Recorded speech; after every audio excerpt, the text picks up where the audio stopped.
મુંબઈના જીએસબી મંડળના ગણપતિને મળ્યો સૌથી ધનિક ગણપતિનો દરજ્જો।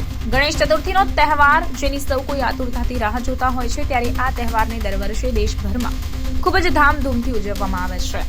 મહારાષ્ટ્ર અને ખાસ કરીને મુંબઈમાં ઉજવાતો ગણપતિ ઉત્સવ સમગ્ર વિશ્વમાં પ્રખ્યાત છે। મુંબઈમાં ગણપતિ બાપાની મૂર્તિઓ પોતાનામાં અજોડ છે। મુંબઈના જીએસબી સેવા મંડળની સ્થાપિત બાપાની પ્રતિમા વિશે દર વર્ષે ચર્ચા થાય છે। ગૌણ સારસ્વત બ્રાહ્મણ મંડળ એટલે કે જીએસબી મંડળના ગણપતિને સૌથી ધનિક ગણપતિનો દરજ્જો મળ્યો છે। ગત વખતે બાપાની મૂર્તિને 66 કિલો સોના અને 295 કિલો ચાંદીથી શણગારવામાં આવી હતી, ત્યારે આ વર્ષે શ્રીજીની પ્રતિમાને 69 કિલો સોના અને 336 કિલો ચાંદીના ઘરેણાથી શણગારવામાં આવ્યા છે।